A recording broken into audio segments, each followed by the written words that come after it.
Sarah Mitchell pressed her forehead against the cold window of seat 14C, watching Newark Liberty International Airport fade into a patchwork quilt below. The Boeing 737's engines hummed their familiar, reassuring song, a sound she'd heard thousands of times before, though from a very different perspective. It was Tuesday, March 12, 2019, and the afternoon sun painted the clouds in shades of gold and pearl white. Her phone buzzed one last time before she switched it to airplane mode. A text from her daughters lit up the screen. "Love you, Mom. Bring us souvenirs.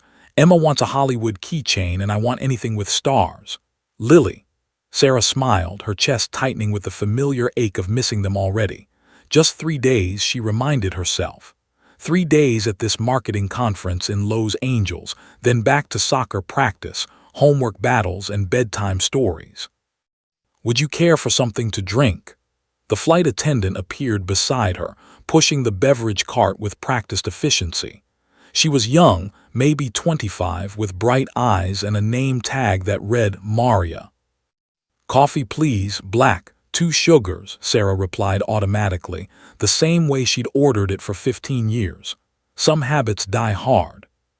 "Coming right up," Maria chirped, pouring from the steaming pot. As Sarah wrapped her hands around the warm cup, she caught her reflection in the small mirror of her compact. 38 years old, laugh lines just starting to form around her eyes, a few premature gray hairs she kept meaning to color. She looked like any other suburban mom heading out on a business trip. Nothing special, nothing remarkable. But 5 years ago, she'd been Captain Sarah Mitchell, United States Air Force, with over 2,000 flight hours in F-16 Fighting Falcons. She'd flown combat missions over hostile territories, landed on pitching aircraft carriers at night, and pulled G-forces that would make most people black out. She'd been one of only 400 female fighter pilots in the entire U.S. military. Then came the twins, Emma and Lily, arriving 6 weeks early, tiny and perfect and completely life-changing. Sarah had tried to balance it all, the deployments, the training exercises, the constant moves from base to base. But when Emma was diagnosed with asthma and Lily started having panic attacks every time Sarah left, the choice became clear. She'd submitted her resignation, traded her flight suit for yoga pants, and became a marketing consultant working from home. Most days she didn't miss it, most days. The elderly man in seat 14B shifted beside her, adjusting his newspaper. "First time flying?" he asked pleasantly. Sarah almost laughed. "No, sir, done it a few times." "Me too, 73 years old and I still get a thrill from takeoff." He extended a weathered hand. "Harold Patterson." "Sarah Mitchell." They shook hands. His grip was surprisingly firm. "Business or pleasure?" Harold asked the eternal airplane question. "Business, marketing conference. Pretty boring stuff," Sarah said, deflecting. She'd learned long ago that mentioning her military background led to long conversations she wasn't always in the mood for. Behind them, a baby began to cry, those piercing wails that made every parent in the vicinity instinctively tense. The mother bounced and shushed, apologizing to nearby passengers. Sarah felt a pang of sympathy. She remembered those days, the judgment of strangers, the exhaustion. The plane leveled off at cruising altitude. The captain's voice came through the speakers, smooth and professional. "Ladies and gentlemen, this is Captain Rodriguez speaking. We've reached our cruising altitude of 37,000 feet. Weather looks clear all the way to Los Angeles. Should have you on the ground right on schedule at 5:47 Pacific time. Sit back, relax, and enjoy the flight." Sarah did relax, letting her shoulders drop, feeling the tension of the morning's rush fade away. She'd almost missed this flight. Emma couldn't find her favorite stuffed bear, which turned into a 20-minute search ending with the discovery of Mr. Snuggles in the washing machine. Then traffic on the Garden State Parkway had been a nightmare, but she'd made it with 10 minutes to spare. Around her, the cabin settled into its rhythms. Laptops opened with soft chimes. Passengers reclined their seats. The beverage service continued down the aisle. Business travelers typed emails. A couple across the aisle held hands, leaning into each other. 3 rows back, a group of college students laughed at something on a phone screen. Flight 394 from Newark to Los Angeles. Equipment: Boeing 737-800. Estimated flight time: 5 hours, 32 minutes. Souls on board: 147 passengers and 6 crew members. Just another routine Tuesday afternoon flight, one of thousands crisscrossing America's skies. Sarah pulled out her tablet and opened the presentation she was supposed to give Thursday morning. Leveraging social media analytics for market penetration. She read the same slide 3 times without processing a word. Through the window, the American heartland spread below. Ohio now, she guessed, though it was hard to tell from this height. Farmland stretched to the horizon, neat squares of brown and green, towns clustered around highway intersections like stars in a constellation. Somewhere down there, people were living their ordinary lives, working jobs, raising families, never looking up at the silver dart passing overhead. They'd never know this plane existed, would never give a thought to the 153 souls aboard. Sarah closed her eyes, letting the engine noise lull her toward sleep. The coffee sat cooling in the cup holder. Harold beside her had already dozed off, his newspaper sliding toward the floor. Everything was perfectly, beautifully, unremarkably normal. In 63 minutes, that would change forever. In 63 minutes, the woman in seat 14C would stop being a suburban marketing consultant and remember who she really was. But for now, Flight 394 hummed peacefully through clear skies, and Sarah Mitchell dreamed of her daughter's laughter. Sarah's eyes snapped open. Something was wrong. She felt it before she understood it, a subtle vibration through the airframe, a change in the engine's pitch that was barely perceptible to untrained ears. But Sarah's ears weren't untrained. 15 years of flying had hardwired her nervous system to detect anomalies, to sense danger before her conscious mind could name it. The coffee cup rattled slightly in its holder. Harold snored softly beside her, oblivious. Around the cabin, passengers remained absorbed in their devices, their books, their conversations. But Sarah sat forward, her body tensing, every nerve suddenly alert. The vibration grew stronger. Then came the sound, a grinding, metallic shriek from somewhere deep in the starboard engine. Sarah's head whipped toward the window. For 3 seconds, everything seemed normal. The wings stretched out beneath the afternoon sun, steady and strong. Then the world exploded. Bang! The sound was deafening, primal, a violence of metal tearing that Sarah felt in her chest cavity. The plane lurched violently to the right, throwing passengers against their seatbelts. Overhead bins rattled and popped open. A laptop flew from someone's tray table, crashing into the aisle. Screams erupted throughout the cabin. What was that? Harold jerked awake, his newspaper flying. What's happening? Sarah pressed her face to the window, her heart hammering. The right engine, the starboard CFM56 turbofan, was streaming thick black smoke. Pieces of the cowling had peeled away, flapping in the 500-mile-per-hour wind stream. She could see internal components that should never be visible, glowing orange in places they shouldn't be glowing. Engine failure, Sarah said, her voice steady despite the adrenaline flooding her system. The right engine just failed. The plane continued to bank right, the pilots fighting to correct the asymmetric thrust. Sarah felt their inputs through the aircraft's movements. They were good, trained, doing exactly what they should be doing. The plane was still flyable. One engine was enough. This was serious but manageable. The intercom crackled to life. "Ladies and gentlemen, this is Captain Rodriguez." His voice was tight, controlled, but Sarah could hear the stress underneath. "We've experienced a mechanical issue with our right engine. As a precaution, we're going to be diverting to the nearest suitable airport. Please remain seated with your seatbelts fastened. Flight attendants, prepare the cabin." The cabin erupted in panicked voices. Oh my God, Are we going to crash? Mommy, I'm scared. The baby who'd been crying earlier now wailed at full volume, feeding off the collective terror. A businessman across the aisle frantically texted on his phone, his face pale. 2 rows back, a woman was hyperventilating into a paper bag. Sarah forced herself to breathe slowly, deeply. She'd trained for this. Engine failures happened. Modern aircraft were designed to fly on one engine. The pilots knew what they were doing. Everything would be fine. But then why was her gut screaming at her that something was terribly wrong?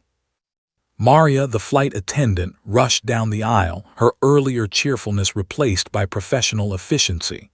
"Please ensure your seatbelts are secure," she called out, her voice projecting over the chaos. "Put your tray tables up. Electronics away. We're going to be fine, but I need everyone to follow instructions." Another flight attendant, an older woman with steel-gray hair, was demonstrating the brace position to passengers near the emergency exits. A third crew member was securing loose items, moving with practiced urgency. Through the window, Sarah watched the landscape below. They were descending.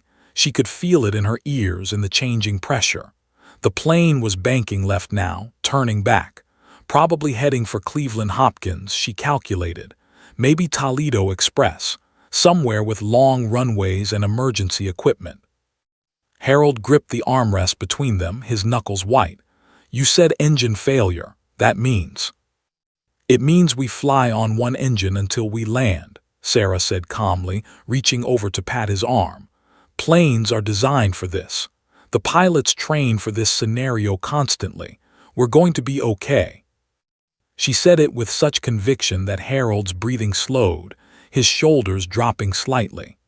Around them, other passengers had overheard her words. She saw them leaning closer, desperate for reassurance from someone who sounded like they knew what they were talking about. "Are you a pilot?" a young woman across the aisle asked, mascara running down her cheeks. Sarah hesitated. "I have flight experience, and I promise you this is manageable.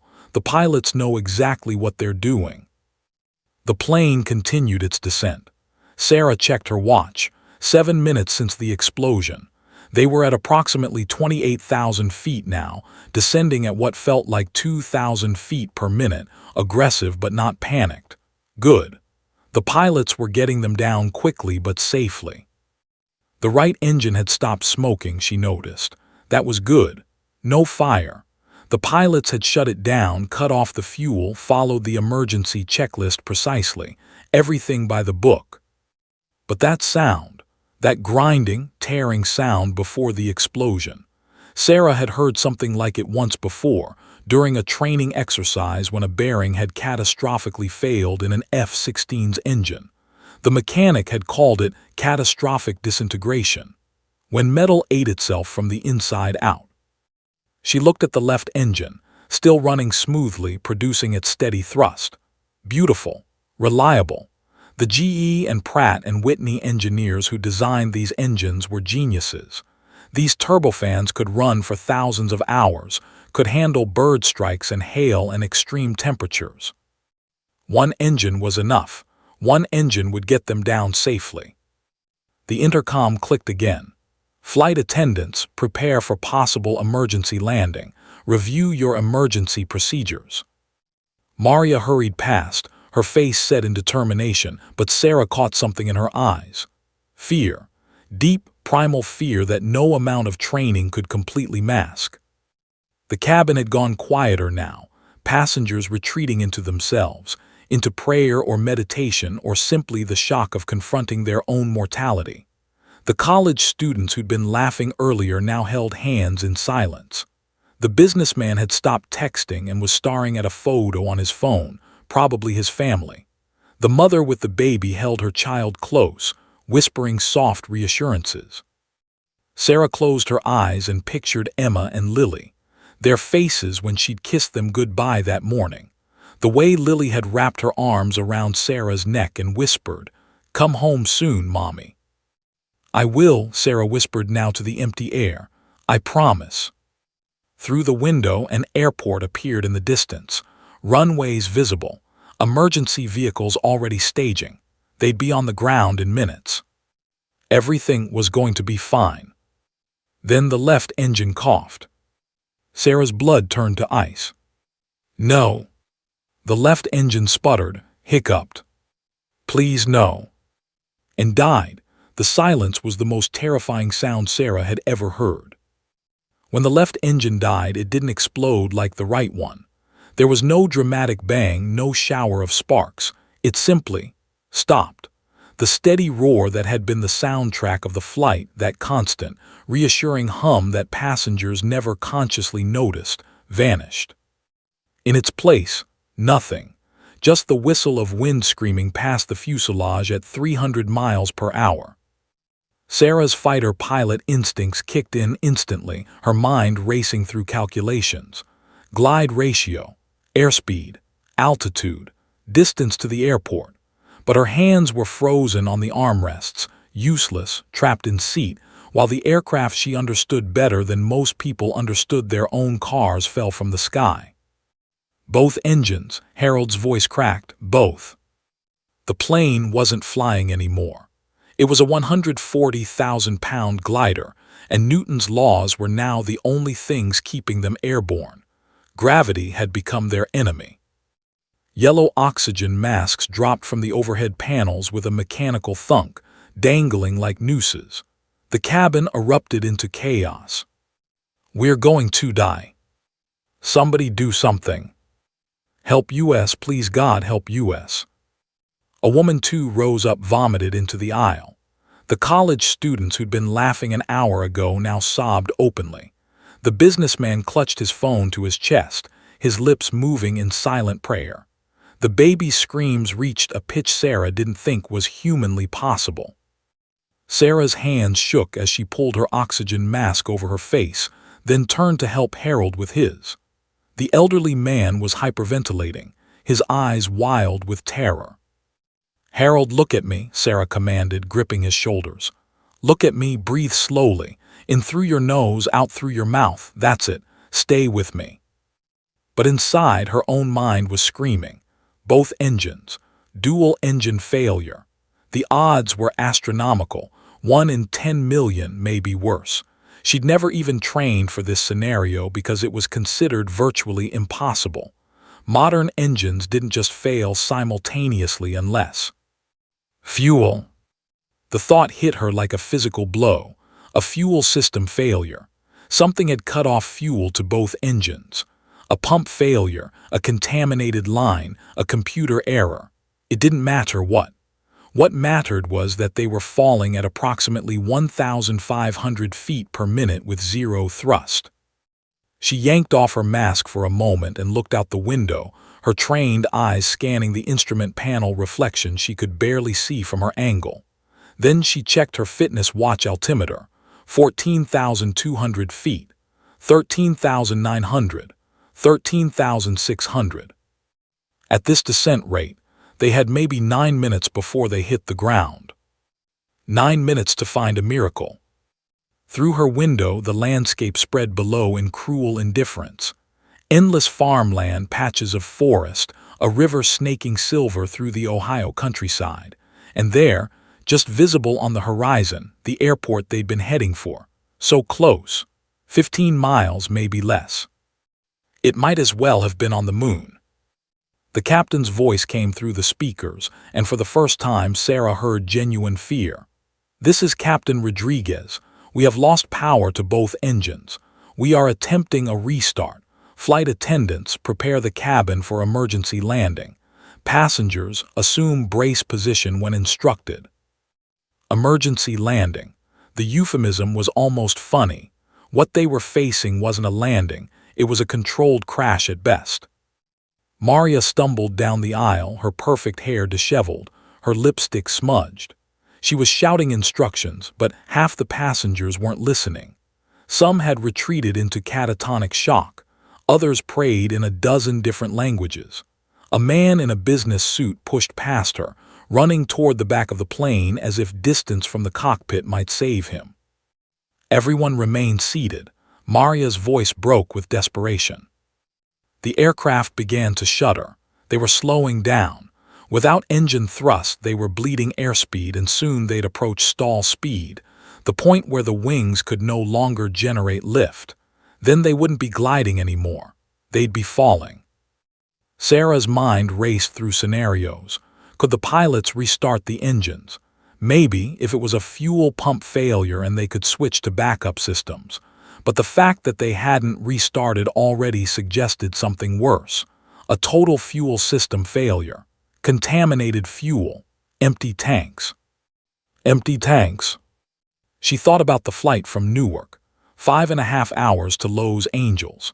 A 737-800 carried about 6,875 gallons of fuel for that route, plus reserves. They'd been in the air for barely 90 minutes. There should be plenty of fuel. Unless someone had made a catastrophic error, unless the fuel gauges were wrong, unless. It didn't matter, the why didn't matter, only the what now. Sarah closed her eyes and forced herself into the cold, analytical mindset she'd learned in combat.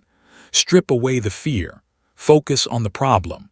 What were the pilots doing right now? They'd be running through the emergency checklist, attempting engine restarts, declaring Mayday, identifying possible landing sites. The first officer would be flying while the captain handled communications and emergency procedures. They'd be looking at that airport ahead, calculating if they could make it. She did her own calculations, factoring in wind, aircraft weight, glide ratio.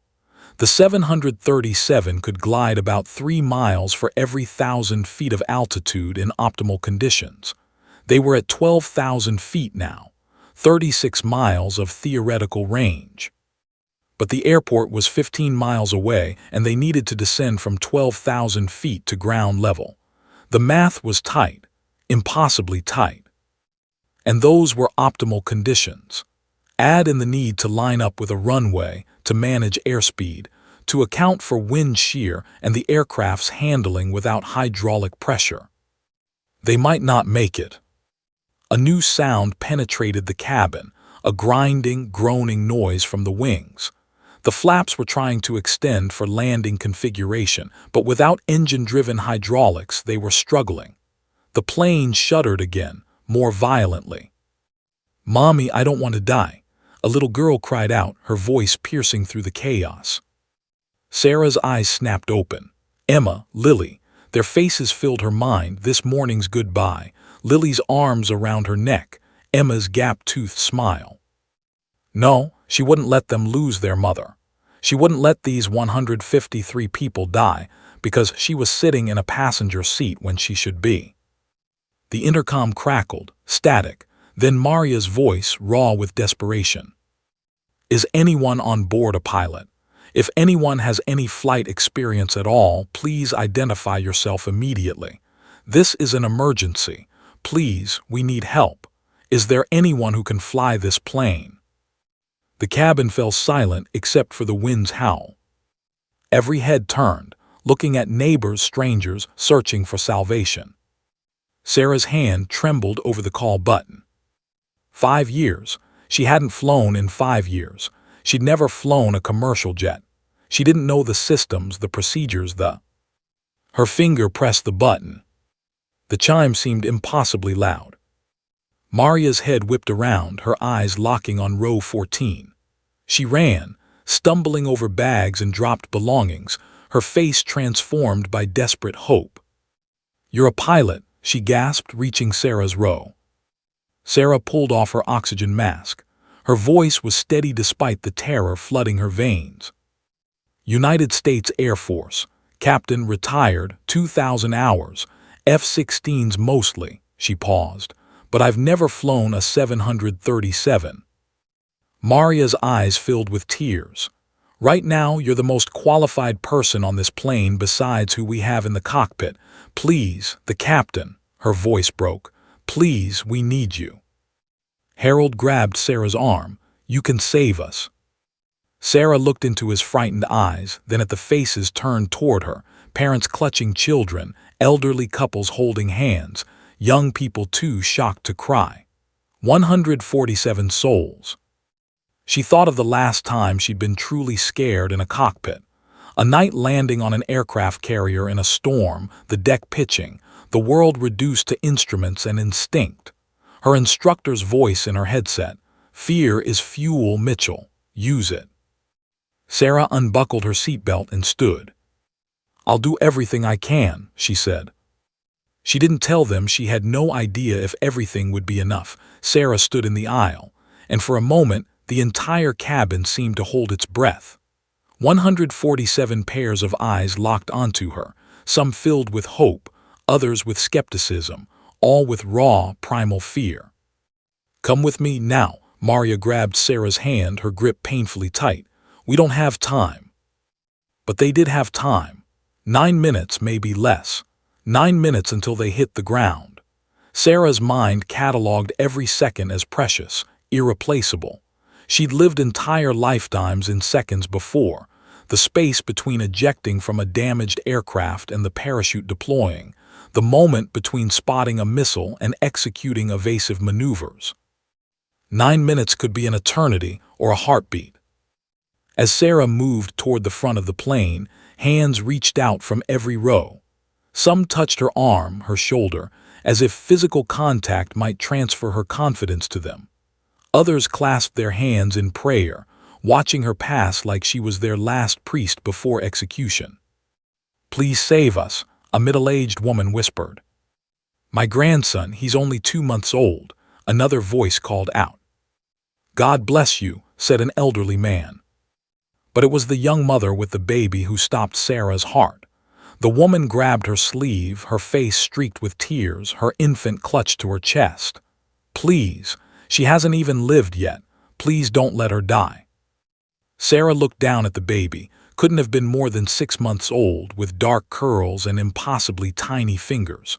For a moment, she saw Emma and Lily at that age, the weight of them in her arms, the smell of their hair, the trust in their eyes that Mommy would always keep them safe.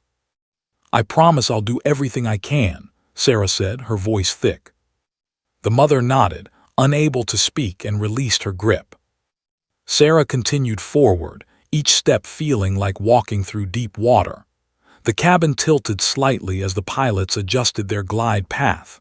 Without engine noise, every sound was amplified. People weeping, praying, the creak of the airframe, the relentless whistle of wind. A man in a suit suddenly blocked her path. He was maybe 40, with wild eyes and sweat pouring down his face. "Wait, wait. How do we know you can do this? How do we know you're really a pilot? Maybe you're just..." "Stephen, move." Maria's voice cut like a blade. "Move now."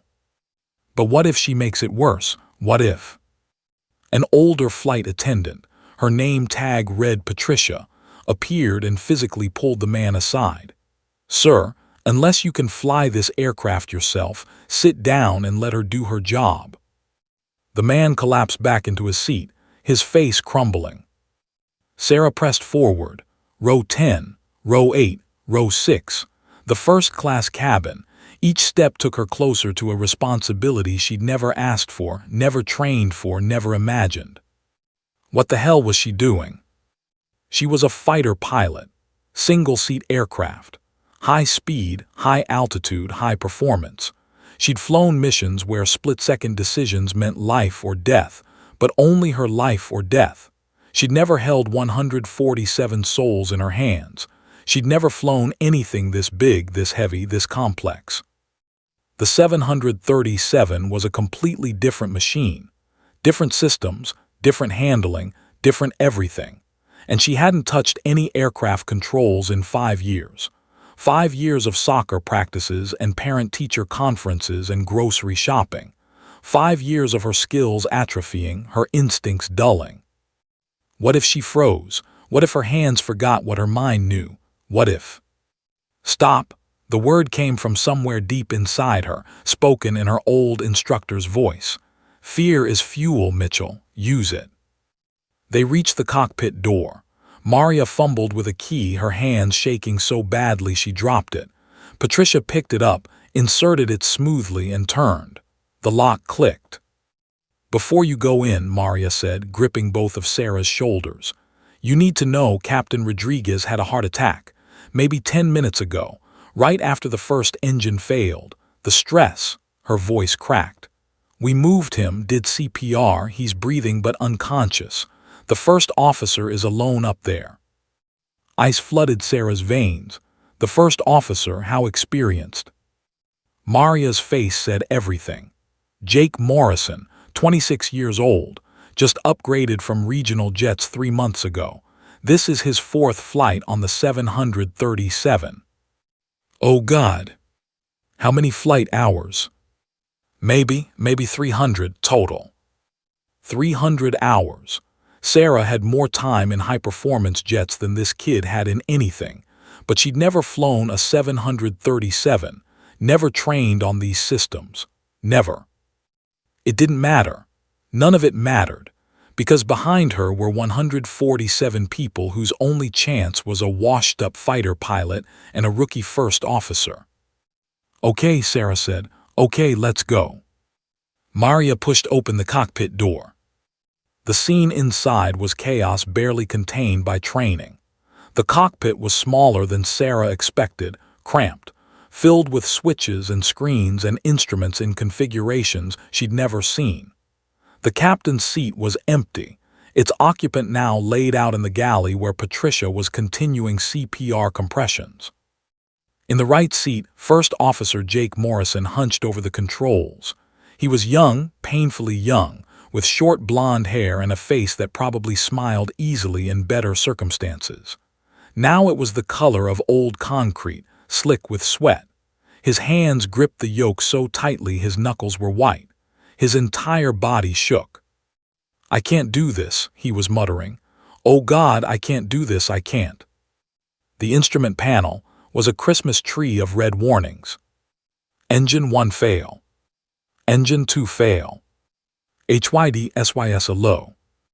HYD SYSB low. Fuel SYS fail. The radar altimeter showed 9,400 feet. They'd lost another 3,000 feet while Sarah walked from her seat.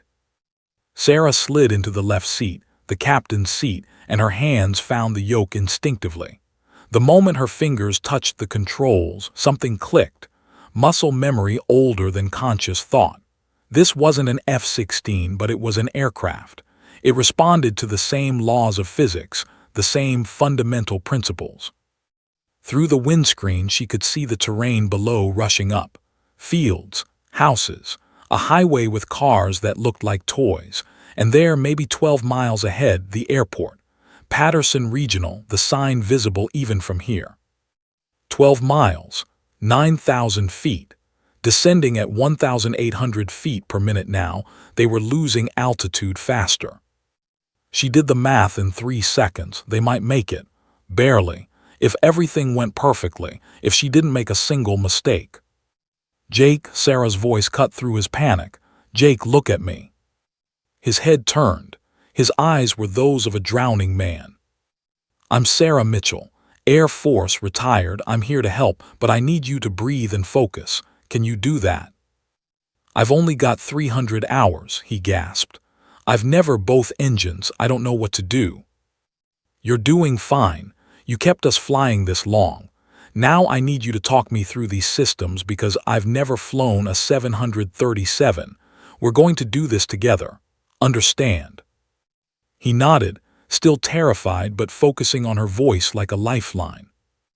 Sarah keyed the radio. Her voice came out calm, professional, with no hint of the terror screaming in her skull. Patterson Tower, this is United Flight 394. I'm declaring Mayday. Dual engine failure, total loss of thrust. We're attempting emergency landing on your longest runway. Souls on board, 153. Fuel remaining, unknown. We're coming in dead stick. The controller's response was immediate, his own fear barely controlled. 394 Patterson Tower. Runway 28 cleared and foamed. Emergency equipment standing by. Winds 290 at 8 knots. You're cleared for emergency landing any runway. Godspeed. Sarah's hands moved across the controls, feeling the aircraft's responses. Sluggish without hydraulic pressure. Heavy, like trying to steer a falling building. 8,000 feet. The airport was maybe 10 miles now. She could see it clearly. 2 runways in an X pattern, emergency vehicles racing into position, their red lights flashing like tiny rubies. Jake talked to me about the hydraulic systems. How much pressure do we have left? His voice steadied as he fell back on training. System A is showing 400 psi dropping. System B is at 200. We're losing it. Backup systems. Rat should have deployed. Ram air turbine. But I think it's damaged from the first engine explosion. Which meant they were flying a 140,000-pound glider with almost no hydraulic assist. Every control input would be like wrestling a bear. 7,000 feet. Sarah's mind raced through approach procedures. She'd watched 737 landings before, studied them academically, but watching and doing were universes apart. Jake, I need you to call out altitudes and airspeed. Can you do that? Yes, I can do that. His voice was stronger now, purpose replacing panic. Good man, Maria, strap in or get out. We're 30 seconds from approach. Maria squeezed Sarah's shoulder once, a gesture of gratitude, of prayer, of goodbye, and fled the cockpit. Through the windscreen, the airport filled their view. They had one chance. One approach. No second chances. No go-arounds. 6,000 feet, Jake called out. Airspeed 210 knots. Sarah's hands tightened on the yoke. Okay, she whispered. Let's bring her home. Sarah's hands moved across the control panel with increasing confidence, each switch and dial becoming familiar even though she'd never touched them before. Aviation was aviation. The principles didn't change. Lift, thrust, drag, weight. The 4 forces that governed every aircraft from a Cessna to a 747. Except right now, they had no thrust. Just lift, drag, and weight pulling them toward Earth at 1,500 feet per minute. 5,800 feet, Jake called out, his voice steadier now. Airspeed 205 knots, rate of descent 1,600 feet per minute. Sarah's eyes scanned the approach. The airport was 8 miles ahead, maybe 9. Patterson Regional, she could see it clearly now. 2 runways forming an X. Runway 28 was the longest, maybe 7,000 feet, long enough for a normal landing. But this wasn't normal. She calculated their glide path in her head, factoring in wind, the aircraft's glide ratio, their current altitude and distance. The math was brutal. They were borderline. Every foot of altitude was precious. Every knot of airspeed was survival. Jake, I need to know, what's our weight right now? His fingers flew over the computer panel. Approximately 142,000 pounds. We burned maybe 12,000 pounds of fuel before. He stopped, the implication hitting him. Before we lost the engines, Sarah finished. So we're heavy. Heavier means we fall faster, but it also means we carry more energy. That's good. What about flaps? Without hydraulics, we're limited. We might get flaps 15, maybe 20 if we're lucky. Which meant they'd be coming in fast. Very fast. A normal 737 landing was around 130–140 knots. They'd be doing 160, maybe 170. If they made it that far. 5,000 feet, Jake called. Airspeed 200 knots. Descent rate 1,700. They were falling faster. The aircraft's nose was starting to drop as they bled airspeed. Sarah made a micro-adjustment, raising the nose slightly. The airspeed dropped to 195. The stall warning beeped, a single chirp of caution. She was riding the razor's edge. Too slow and they'd stall, dropping like a stone. Too fast and they'd overshoot the runway. Every decision was threading a needle while falling through the sky. Talk to me about landing gear, Sarah said. Will it deploy without hydraulics? Free fall deployment. Gravity extends it, but Jake checked a gauge. Without hydraulic pressure, we won't have power brakes, just accumulators, maybe a few applications before they're empty. So they'd land heavy, fast, with minimal braking. The runway had to be perfect. The approach had to be perfect. Everything had to be perfect. Nothing was ever perfect. Through the windscreen, Sarah studied the terrain. They were over farmland still, but suburbia was creeping in. Houses, schools, a shopping mall with a parking lot full of cars. Thousands of people below, living their Tuesday afternoon, unaware that 153 souls were falling toward them. 4,500 feet, Jake announced. 6 miles to runway threshold, airspeed 195 knots. Sarah did the math again. At their current glide ratio, they'd arrive at the runway threshold at approximately 800 feet. Perfect approach altitude was 500 feet at the threshold. They were too high. Which should have been good news, except it wasn't. Being too high meant they'd float over the runway, touching down too far along its length. With no braking power and their speed, they'd run out of runway and crash into whatever was at the far end.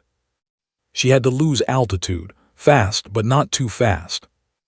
Jake, I need you to trust me. I'm going to do something that's going to feel completely wrong. His eyes widened. What? Just trust me, keep calling out numbers. Sarah's hands moved with the certainty of 15 years of training. She pushed the right rudder pedal while simultaneously moving the yoke left. The aircraft responded sluggishly. The hydraulics were nearly gone, but it responded. The 737 entered a forward slip. The aircraft skewed sideways, its nose pointing left while its body moved right. Aerodynamically, it was intentionally creating drag, bleeding altitude rapidly while maintaining control. It was a maneuver most 737 pilots never performed because there was never a reason to. But Sarah had performed it hundreds of times in her F-16. When you needed to descend quickly without gaining speed, you slipped. The aircraft shuddered violently. "What are you doing?" Jake shouted. "The aircraft." 4,000 feet, Sarah commanded. "Call it out." 4,000 feet, his voice cracked. Airspeed 190, descent rate 2,200 feet per minute. God, we're falling too fast. Trust the math, Sarah said through gritted teeth. The yoke fought her, the aircraft wanting to roll, to spin, to do anything except this unnatural sideways fall. Her arms burned from holding it steady. 3,500 feet, 3,000. The runway was 4 miles ahead now, growing larger in the windscreen. 2,500 feet, Jake called. Airspeed 185, descent rate 2,400. Sarah held the slip for 5 more seconds, an eternity of fighting the controls, of feeling the aircraft shudder on the edge of disaster. Then she smoothly released the rudder and centered the yoke. The 737 straightened, the shuddering stopped. 2,000 feet, Jake breathed. 3 miles to threshold, airspeed 180 knots. Sarah's recalculation was instant. Now they'd arrive at the threshold at 600 feet, still high but manageable. She could work with 600 feet. But they were slow, dangerously slow. The stall warning chirped again. She pushed the nose down slightly, trading altitude for speed. It was the eternal pilot's bargain. Height or speed, energy management, every choice had consequences. 1,500 feet, airspeed 175 knots, 2 miles to threshold. The runway filled the windscreen now. Sarah could see the foam sprayed across it, white and billowing. Emergency vehicles lined both sides, their lights flashing. An ambulance, a fire truck, a crash response team. Preparing for their deaths. "Gear down," Sarah ordered. Jake pulled the gear lever. There was a grinding sound, then a series of clunks as gravity pulled the landing gear into position. 3 green lights illuminated. "Gear down and locked," Jake confirmed. The extra drag from the extended gear pulled at them. Their descent rate increased. 1,000 feet, airspeed 170 knots, 1 mile to threshold. Sarah's world narrowed to the windscreen, the instruments, the feel of the aircraft in her hands. Everything else fell away. The fear, the responsibility, the 147 people behind her. All that existed was the physics of flight and the challenge ahead. 15 years of training had prepared her for this moment. Every simulator session, every emergency procedure, every night landing, every crosswind, every moment of terror that she'd survived. This was what she was made for. 800 feet, airspeed 165 knots, half mile to threshold. The runway was massive now, filling their entire view. Sarah could see the markings, the touchdown zone, the numbers painted on the concrete, 28. Flaps 15, she called. Jake moved the flap lever. The flaps extended partially, not as much as they needed, but something. The aircraft's nose pitched up slightly. Speed bled off. 600 feet, airspeed 160 knots, threshold in 10 seconds. The wind hit them, a gust from the right that rocked the aircraft. Sarah compensated instantly, her inputs automatic, instinctive. 400 feet, airspeed 155 knots. They crossed the threshold. 200 feet. The ground rushed up. 100 feet, airspeed 150 knots. The stall warning screamed. Sarah pulled back on the yoke, flaring, trying to bleed off speed and altitude simultaneously. The aircraft responded with agonizing slowness, the nose rising, the sink rate decreasing. 50 feet. The runway was right there, so close she could see individual pebbles in the concrete. 30 feet. Behind her in the cabin, passengers were in brace position, heads tucked, praying, crying, saying goodbye. 20 feet. Emma, Lily, I'm sorry. 10 feet. Sarah held the flare, held it. Slam. The main gear hit the runway with a bang that shook every rivet in the airframe. The impact jarred through Sarah's spine. Passengers screamed. The nose wheel slammed down a second later. They were on the ground. But they were moving at 150 knots, 173 miles per hour, and the runway end was 7,000 feet ahead. Brakes, Sarah shouted, give me everything. Jake stood on the brake pedals. Sarah added her own pressure. The brake accumulator pressure gauge dropped instantly. They had maybe 3 applications before the brakes were gone completely. The aircraft slowed, 140 knots, 130 knots, but not fast enough.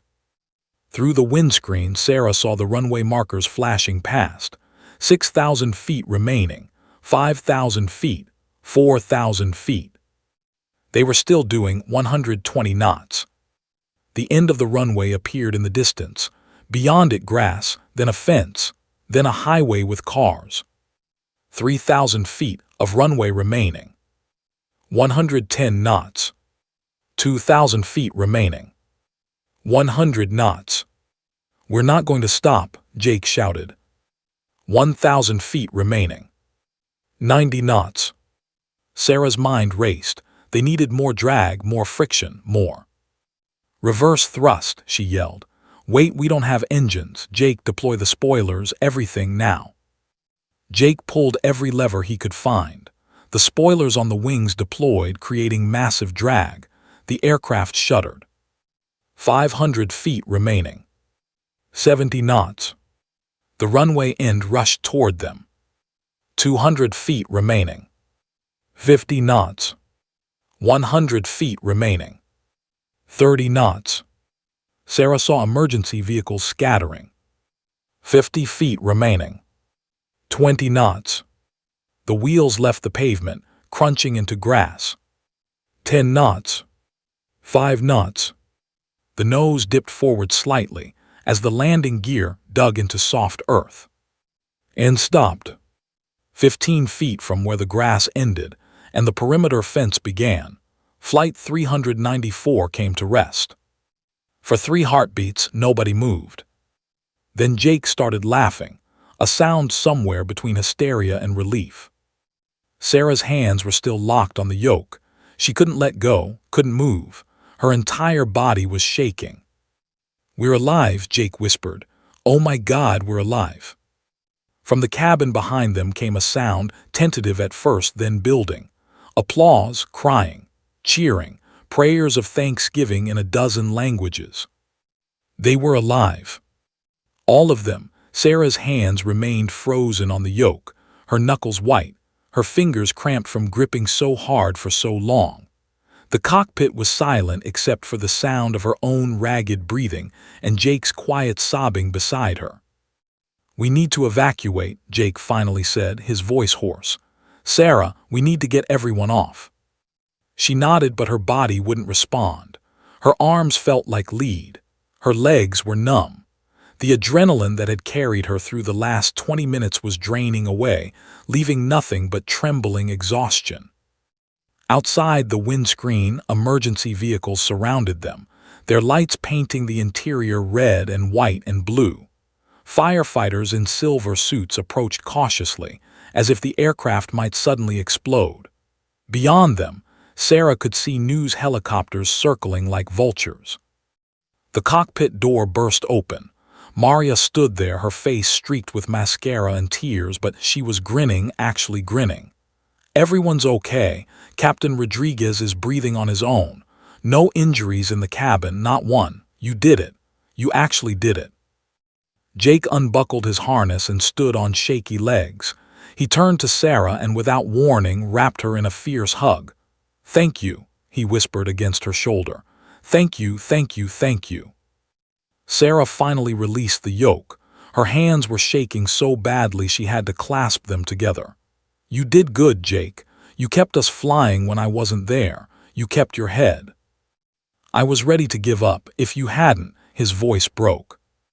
"But I did," Sarah said softly. "And you didn't give up, that's what matters." Through the open cockpit door, Sarah could hear the cabin, a cacophony of voices, crying, laughing, praying. The sound of people who had accepted death and been given life back. "We need to evacuate," Maria repeated. "The fire chief wants everyone off, just in case." Sarah forced herself to stand, her legs nearly buckled. Jake caught her arm. "I've got you," he said. They stumbled out of the cockpit together. The moment Sarah appeared in the cabin doorway, the noise stopped. Every face turned toward her. For a heartbeat, nobody moved. Then the applause started. It began with Harold in seat 14B, slowly clapping his weathered hands together. Then the young mother with the baby joined in. Then the college students. Then everyone, rising from their seats despite Maria's protests, applauding, cheering, some crying so hard they could barely stand. Sarah wanted to disappear. She wanted to tell them it was just physics, just training, just doing what needed to be done. But the words wouldn't come. Her throat was too tight. A little girl, maybe 7 years old, ran down the aisle and wrapped her arms around Sarah's waist. "You saved us. You're a hero." Sarah knelt down, her vision blurring with tears. "What's your name, sweetheart?" "Mia." "Well, Mia, we all saved each other today. Every person on this plane who stayed calm and brave. They're all heroes too." The businessman who'd questioned her earlier approached, shame written across his face. "I'm sorry. I'm so sorry I doubted you. Thank you for not listening to me." "You were scared," Sarah said simply. "We were all scared." The evacuation proceeded with surprising order. The flight attendants did their jobs perfectly, guiding passengers down the emergency slides that had automatically deployed. The elderly moved slowly but carefully. Parents carried children. Strangers helped strangers. Sarah was one of the last to leave. Protocol dictated that the flight crew evacuate last, and somehow she'd become part of that crew. She stood at the door of the aircraft, watching the passengers slide down into the arms of waiting emergency personnel. Each one glanced back at her as they went, some waving, some placing hands over their hearts, some too overcome with emotion to do anything but nod.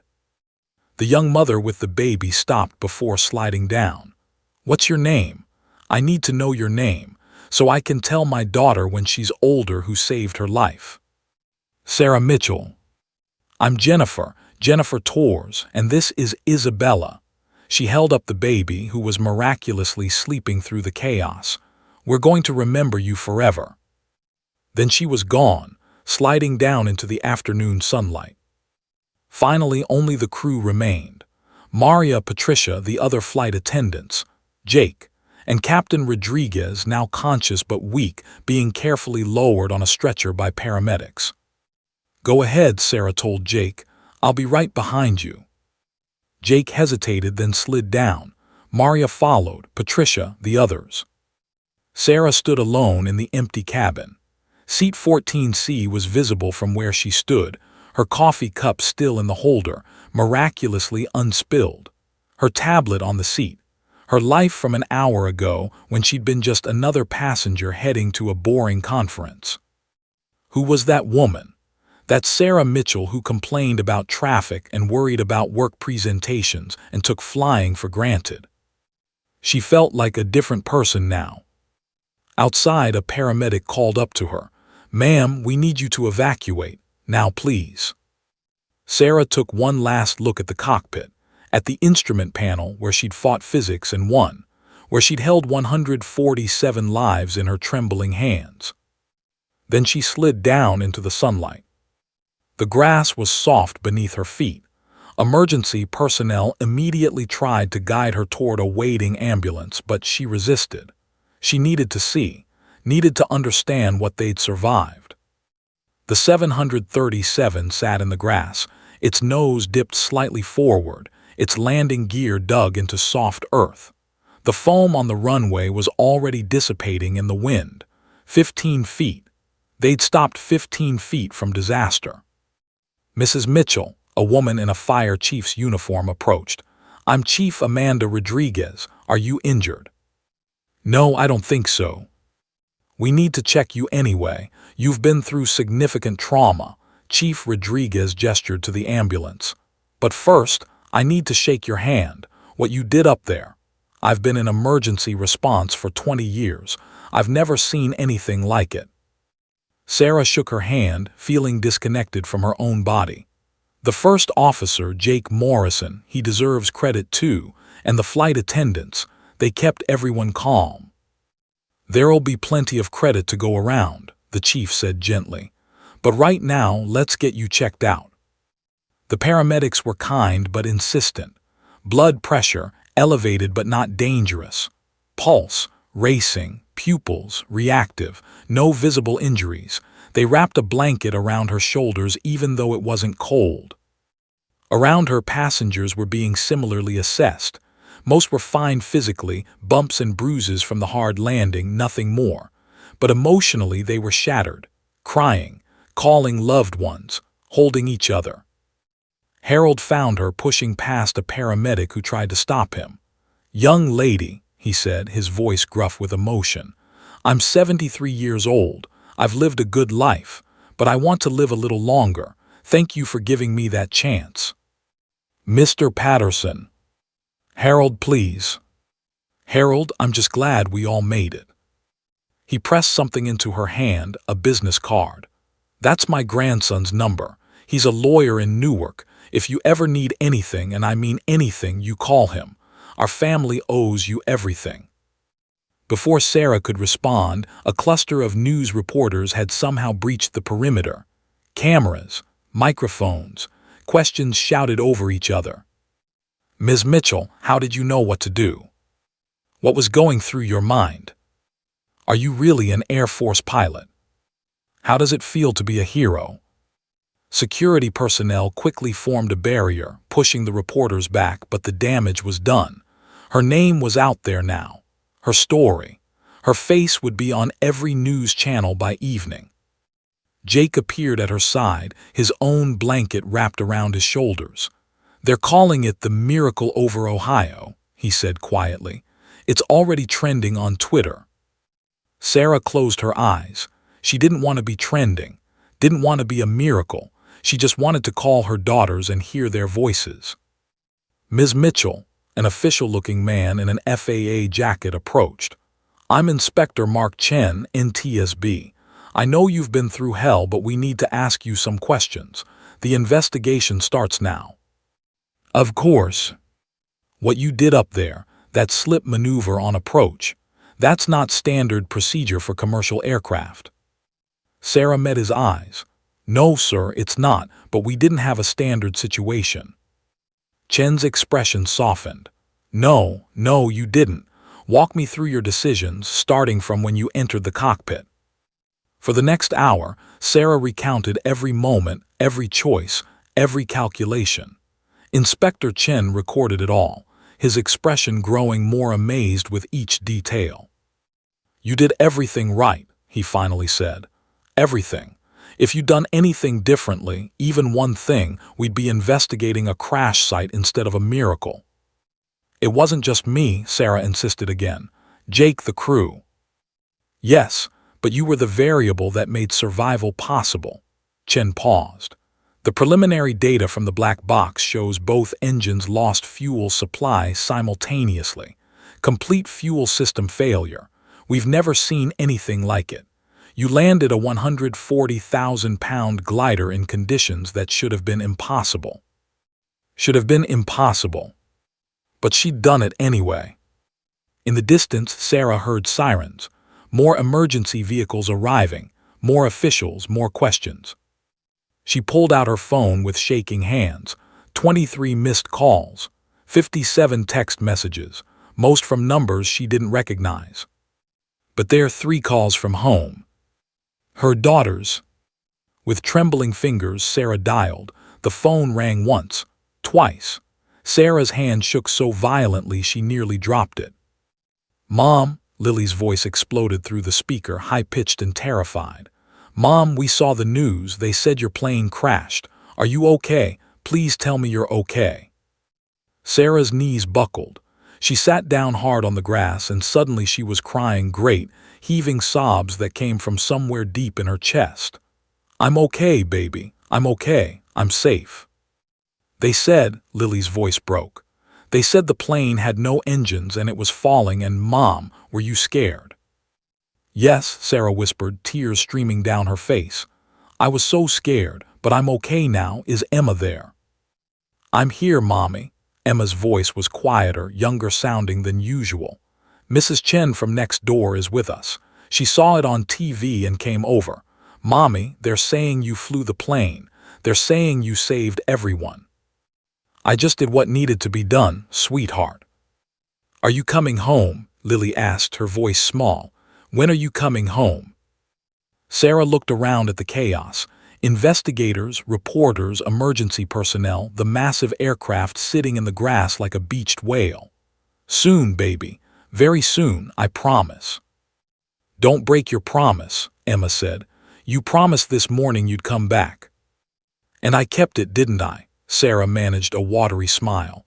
I'm coming home. Nothing could keep me away from you two. They talked for 10 more minutes, Sarah reassuring them, listening to their voices, letting the sound of them anchor her back to reality. Mrs. Chen got on briefly to say she'd stay with the girls as long as needed. Sarah thanked her, then said goodbye with promises to call again soon. When she hung up, she realized a small crowd had gathered around her. Passengers, flight attendants, emergency workers, all standing at a respectful distance, some crying themselves. Sorry, Sarah said, wiping her eyes. I just needed to. Don't apologize, Maria said firmly, sitting down beside her in the grass. You just landed a dead aircraft and saved all our lives. You're allowed to call your bobbies. Patricia joined them, then Jake, then several passengers. They sat in a circle on the grass beside the aircraft, like survivors of a shipwreck on a shore. I keep thinking about those 30 seconds, Jake said quietly. When we were coming in, when the stall warning was screaming, I thought we were going to die. I was sure of it. Me too, whispered Jennifer Torres, the young mother, her baby asleep against her shoulder. I was saying goodbye to Isabella in my head, telling her I loved her even though she'd never remember. I was thinking about my wife, Harold said, his voice rough. "Married 48 years. I thought I'd never see her again." One by one, they shared their 30 seconds, the moments when they'd faced death, what they'd thought about, who they'd prayed to, what regrets had flashed through their minds. The businessman who'd questioned Sarah, Stephen, spoke last. "I was thinking about my daughter. She's 16. We had a fight this morning about something stupid, her curfew. Those were going to be my last words to her, angry words." He looked at Sarah with red-rimmed eyes. "You gave me a chance to make that right. Thank you." Sarah shook her head. No, Maria's voice was steel. "Don't diminish what you did. You walked into that cockpit when you didn't have to. You took on responsibility for all of us. You made decisions that saved our lives. Accept that. Own it." Sarah looked around the circle. These strangers who'd become something more, bonded by terror and survival, by 30 seconds between death and life. "Okay," she said softly. "Okay." An NTSB investigator approached, accompanied by a woman in an Air Force uniform. Sarah's heart jumped. "Ms. Mitchell, I'm Colonel Sarah Brennan, Air Force Public Affairs." The colonel had kind eyes and spoke gently. "I know you're exhausted, but the media presence is getting out of control. We need to manage this situation before it gets worse." "I don't want." "I know you want to go home to your daughters, but right now your name and face are everywhere. Every news outlet in the country is running this story. Former fighter pilot saves 147 lives. You're trending globally on social media." Colonel Brennan crouched down to Sarah's level. "If we don't get ahead of this, reporters will show up at your house, at your daughter's school. We need to give them something so they'll back off." Sarah felt sick. This was the price of survival, of being the hero she never wanted to be. "What do you need me to do?" "Brief statement to the press. 5 minutes maximum. Then we extract you, get you somewhere safe to decompress, and tomorrow we fly you home. The Air Force will provide security if needed." Sarah nodded numbly. The colonel helped her to her feet. The press conference was a blur. Microphones, cameras, bright lights despite the afternoon sun. Questions shouted from every direction. Colonel Brennan managed it expertly, calling on reporters one at a time. "Ms. Mitchell, what made you decide to identify yourself as a pilot?" Sarah's voice sounded distant to her own ears. "People needed help. I had skills that might make a difference. It was that simple." "Were you confident you could land the plane?" "No, but I was confident I had to try." "What was the most difficult moment?" Sarah closed her eyes, seeing the runway rushing up, feeling the yoke fighting her, hearing the stall warning scream. "All of it, every second, but especially those last 30 seconds before touchdown. That's when I wasn't sure we'd make it." "What was going through your mind?" "My daughters, Emma and Lily. I promised them this morning I'd come home." "And you did. How does that feel?" How did it feel? Sarah didn't have words. Relief, terror, exhaustion, gratitude, guilt that she was alive when statistics said she should be dead, joy that she'd see her daughters again, grief for the version of herself that died in that cockpit, the woman who could pretend she was just a suburban mom and not someone forged in fire and fear. "It feels like a gift," she finally said. "Every breath feels like a gift." "One more question," a reporter called out. "Would you do it again?" Sarah looked back at the aircraft, at the passengers watching from behind barriers, at Jake, standing tall despite his exhaustion, at Maria and Patricia and the other flight attendants who'd kept everyone calm, at Harold and Jennifer and Stephen and all the others. "In a heartbeat," she said, "every single time." The press conference ended. Colonel Brennan guided Sarah away from the cameras toward a waiting vehicle. But before they could leave, passengers pushed past barriers, rushing toward her. Harold hugged her, crying openly, "God bless you, young lady." Jennifer pressed a piece of paper into her hand, her phone number. "Please stay in touch. Isabella should know her guardian angel." The college students wanted selfies. The businessman wanted to shake her hand. The little girl, Mia, gave her a drawing she'd made on a napkin, a stick figure with angel wings and a plane. Each interaction took something from Sarah, but also gave something back. Connection, purpose, the knowledge that 30 seconds of terror had given 147 people more time, more life, more chances to fix broken relationships and say, "I love you," and watch their children grow. Finally, Sarah was in the vehicle, driving away from the scene. She watched through the window as the aircraft grew smaller. That Boeing 737 that should have been their coffin but became their salvation. Her phone buzzed. A text from a number she didn't recognize. "This is Jake. Just wanted to say thank you again. You saved my life today, not just physically. You showed me what being a pilot really means. I'll never forget what you did." Then another text from another survivor, then another, and another. Her phone wouldn't stop buzzing. She turned it off and closed her eyes. Tomorrow she'd go home. Tomorrow she'd hold her daughters and return to her ordinary life. Tomorrow she'd figure out what it meant to be Sarah Mitchell after today. But tonight she just needed to breathe, to sit with the silence, to process that she was alive. That they were all alive. That 30 seconds from death, she'd found a way to choose life. And somehow, impossibly, miraculously, life had chosen them back.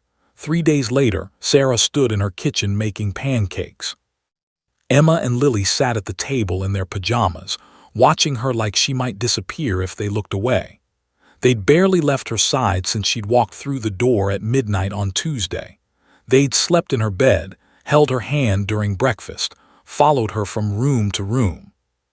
"Mommy, you're famous," Lily said, scrolling through her tablet. Sarah had finally given in and let them see some of the coverage.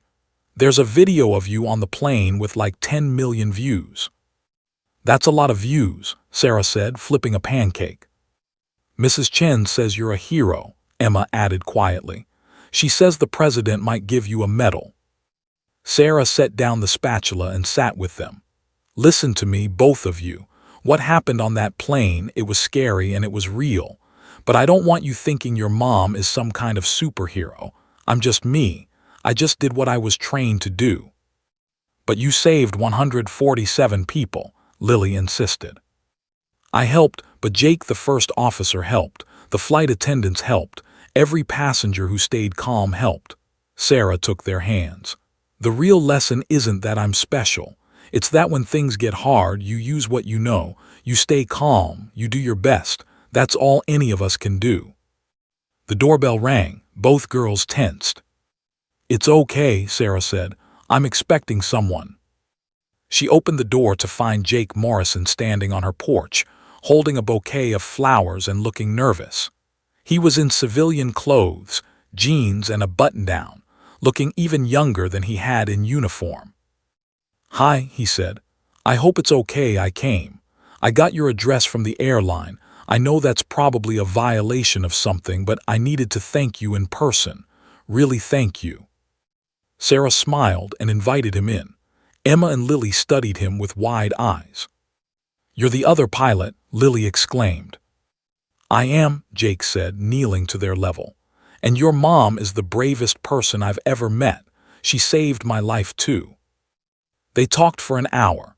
Jake explained that the airline had put him on paid leave while the investigation continued. The preliminary findings showed a catastrophic fuel system failure, a manufacturing defect in a fuel pump that had gone undetected for years. 1 in 10 million odds.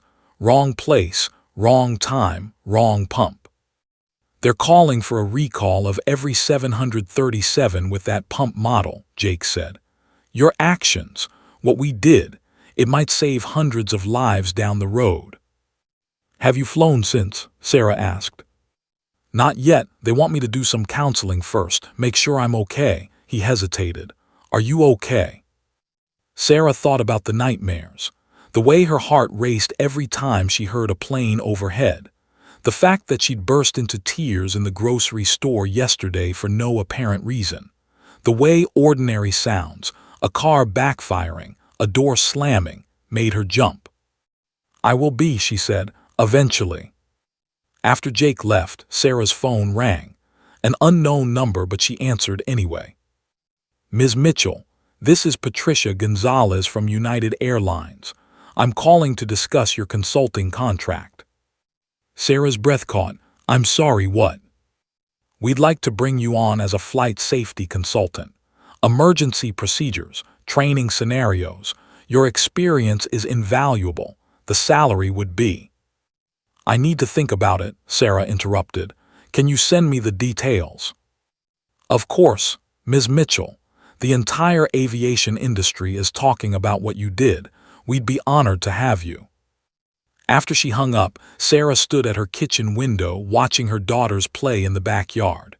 Emma was pushing Lily on the swing, both of them laughing. Normal, beautiful, ordinary. The doorbell rang again. This time it was Harold Patterson, leaning on a cane, his wife beside him. I hope you don't mind, Harold said. I had to see for myself that you were real, that this was real. His wife, Dorothy, hugged Sarah like they were old friends. He hasn't stopped talking about you. Neither have I, and I wasn't even there. They stayed for coffee. Harold told her about the reunion with his family, how his grandchildren had cried when they saw him, how he decided to retire, to spend whatever time he had left with the people he loved. You gave me that gift, he said. Time, the most precious thing there is. Over the next week they came. One by one, passengers from Flight 394 found ways to contact her. Some sent letters. Some showed up at her door. Some called. Each one with their story of what had changed since that Tuesday afternoon. Jennifer Torres sent photos of Isabella at her 6-month checkup. Healthy, growing, alive. Stephen, the businessman, sent a video of him apologizing to his daughter, both of them crying and hugging. The college students sent a group photo from their graduation. We almost didn't get to do this, their note said. Thank you for our futures. Maria, the flight attendant, called to say she was going back to school for her master's degree. Life's too short to put off dreams, she said. 2 weeks after the incident, Sarah received an official letter from the Air Force, an invitation to a ceremony, the Distinguished Flying Cross, awarded for heroism or extraordinary achievement while participating in aerial flight. Mom, are you going to accept it? Emma asked, watching Sarah read the letter. Sarah looked at her daughters, at the life she'd built, at the woman she'd become and the woman she'd been forced to remember she was. Yes, she said, yes, I am. The ceremony was held at Joint Base Maguire, the same base where Sarah had once been stationed. She stood in her dress uniform, it still fit, barely, as a general pinned the medal to her chest. Her daughters sat in the front row, their faces glowing with pride. Captain Mitchell, the general said, his voice carrying across the assembled crowd, your actions on March 12, 2019, exemplify the highest standards of military service. You prove that training, courage, and dedication are never truly retired. They live in you, waiting for the moment they're needed most. The applause was thunderous. Sarah saw Jake in the audience in his airline uniform, Harold and Dorothy, Maria and Patricia, dozens of survivors from Flight 394, her old squadron mates, fellow pilots, strangers whose lives she'd touched without knowing. After the ceremony, a young Air Force pilot, couldn't have been more than 22, approached nervously. Captain Mitchell, I just wanted to say you're why I joined. When I heard about what you did, about how you never forgot your training even after 5 years, it inspired me. You showed me that being a pilot isn't just about flying. It's about who you are. Sarah's eyes filled with tears. What's your name? Second Lieutenant Ashley Cooper, ma'am. Well, Lieutenant Cooper, let me tell you something. I was scared out of my mind that day. I didn't feel like a hero. I felt like a mom who wanted to see her daughters again. But you did it anyway, Ashley said. That's what makes you a hero. You were terrified and you did it anyway. That night Sarah tucked Emma and Lily into bed. They still insisted on sleeping in her room. As she kissed them goodnight, Lily asked, "Mommy, are you going to fly again?" Sarah thought about United's consulting offer, about the way her hands had known what to do even after 5 years, about the feeling of the yoke in her palms, the aircraft responding to her commands, the perfect marriage of skill and instinct. "Maybe," she said, "someday, but right now I'm exactly where I need to be." "Here with us," Emma said, snuggling closer. "Here with you," Sarah confirmed. Later, alone in the darkness, Sarah pulled out her phone. She scrolled through the messages, hundreds of them now, thank yous, blessings, stories of how that one Tuesday had changed lives forever. She opened a new note and began typing. "To Emma and Lily, to read when you're older. On March 12, 2019, I was just a passenger in seat 14C, a mom on a business trip, missing her daughters, living an ordinary life. Then everything changed. I want you to understand something. I didn't save those people because I'm special. I saved them because when the moment came, I chose to act instead of freeze. I used what I knew. I tried when trying seemed impossible. Someday you'll face your own impossible moments. Times when you're terrified, when you don't think you can do what needs to be done. In those moments, remember this. Courage isn't the absence of fear. It's flying anyway. You are braver than you think. You are stronger than you know.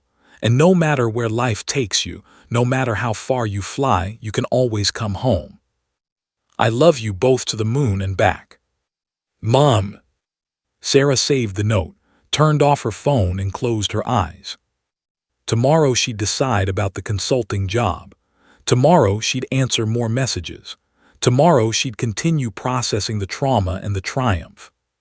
But tonight she was just Sarah Mitchell, not a hero, not a pilot, just a mom who'd kept her promise to come home. And that, she realized, was the greatest miracle of all. Outside, a plane passed overhead, its lights blinking in the darkness. Sarah smiled, listening to its engines, both running strong, carrying souls safely through the night sky. Some stories end with crashes. This one ended with flight. The end.